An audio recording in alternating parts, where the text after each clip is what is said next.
Hey, real quick, you see this watch right here? This is a Hamilton Khaki Field. Now, if you're looking to get into watches, this is the watch that I'd recommend for you. You can find them for like 350 bucks. This is a 42 millimeter. I would suggest you get the 38 millimeter. That's what I should have done. But this is a really cool watch. It has American history. It was made for it wasn't made, it was supplied to the US troops back in World War One and World War Two. And it was made in America up until like 91. It's now a Swiss-made brand, so there's nothing wrong with that. Really cool history, affordable, excellent quality watch. This is my recommendation if you came here for a watch rec. Hey, what's up guys? Today I'm gonna do tortilla soup. This is a recipe that comes from a restaurant in LA that we love called Border Grill. And actually this Mesa Mexicana cookbook from Mary Sue Milliken and Susan Feniger who own and operate Border Grill. Excellent Mexican food in LA. I more or less follow their recipe exactly. There's a few small tweaks that I do, but I've got to give them credit for this one because it's delicious. It's very involved. You got to make the salsa that goes into the soup. I went ahead and made my own chicken broth because it's just exponentially better if you do that. I didn't really cover it in the video, but I'll do a video on some good stock down the road. But I hope you enjoy. Let's do it.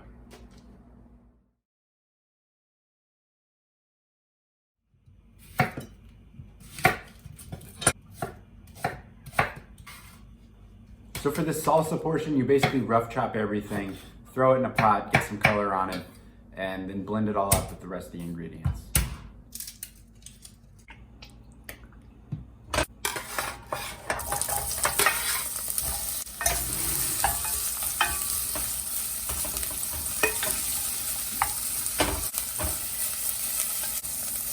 Okay, look, you know how you can see some sear marks on this food right here in these vegetables? That's what you want, okay? Home cooks are often afraid of high heat, but you should really be able to hear your food searing pretty hard in most cooking applications. There's a few, like an omelet or some things you don't want to use high heat, but don't be afraid to turn your burner way up and really make some noise and get some color on food.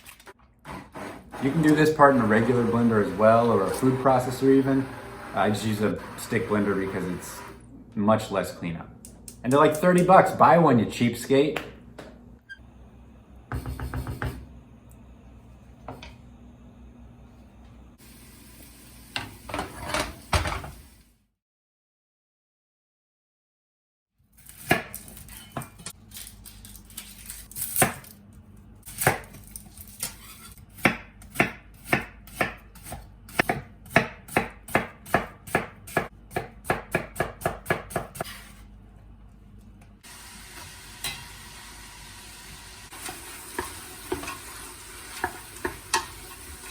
All right, so while these onions are going, they take 30 or 40 minutes. I'm gonna talk a little bit about the product that I use. I use all-clad pots and pans almost exclusively. I have a Le Creuset and a Staub, Dutch oven Staub that I want on Instagram. But for what it's worth, all-clad is the best. It's American made, the best cookware you can get. If you want an alternative, Mobile, a French kind of counterpart, not related, but like a French equivalent in terms of quality is a great one. And then there's like Made In and all these other kind of up and coming online sales ones that are also great. But all-clad's where it's at. This one specifically I got on eBay, and I thought this was a reflection in the picture, but it actually was like a misprinted pot. So now it's called my D pot because it has a D on it. Cool story, bro. These aren't cheap, but they'll last forever. So I recommend buying like one at a time, and you'll slowly amass a collection, but all-clad's where it's at. Only the best. Marshalls, TJ Maxx, Home Goods, they all sell this stuff. You just gotta know what you're looking for. So the reason I'm adding garlic after the onions have been going for about 35 minutes is because the garlic will cook much quicker and burn much quicker than onions will in any recipe. All right, so these have been going for about 45 minutes, maybe an hour. I'm gonna throw in some chili de arbol, toss in our salsa as well as the stock that I made this morning. And then once we put all this together, you're just gonna let this simmer for 30 to 45 minutes, then you're ready to eat.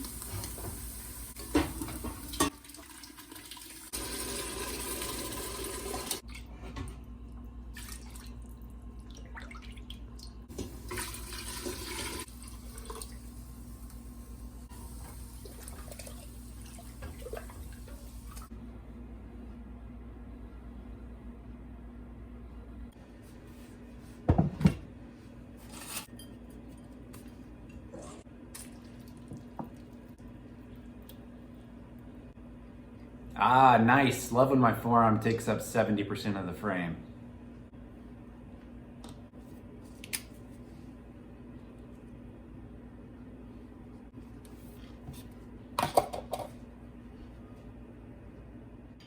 Mmm.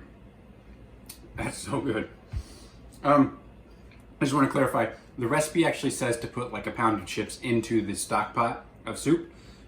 We typically just add them by the bowl.